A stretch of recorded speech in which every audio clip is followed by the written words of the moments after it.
Samantala, patuloy po na nakikipaglaban sa Coca-Cola Philippines.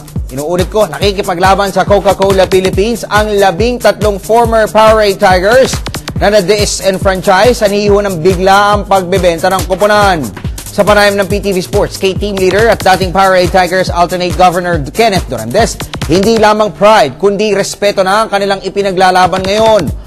Partikular po na tinukoy ni Duremdes ay ang ani ay hindi makataong pagtrato sa kanilang mga kasamahan ng Coke Philippines Management, lalong-lalo na si Company Representative Ronnie Asuncion.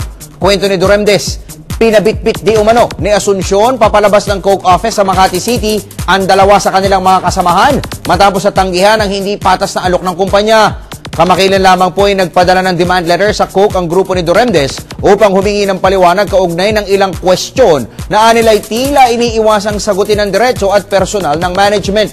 Humingi na po ng tulong sa PBA ang grupo ni Duremdes at kanila na lamang binibigyan ng 7 araw si Asuncion at ang Coke Philippines para tumugon.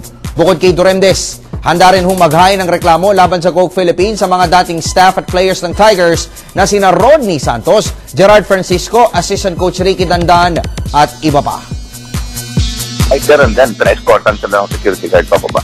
Oh, so parang pinabitbit sila. Pinabitbit pababa. Ganun. Pina-escortan. Pinabitbit sila pababa dahil I don't know what happened na parang biglang gumanon yung mood niya dahil hindi na pumayag sa gusto niya. Hindi naman fair dun sa mga nagtrabaho doon, naging lawyer sa Coke before.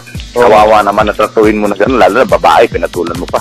Naging secretary mo rin yun for one conference Almost two conference. Hindi umabot sa akin yung yung one-on-one meeting Dahil gusto ko sana iparating yun. Ipinarating ko rin kay Commissioner Salud yun, yung attitude na ginawa ni Mr. Asuncion na yun. Dahil hindi tama Hindi tama na gawin niya sa mga maliliit na tao yun.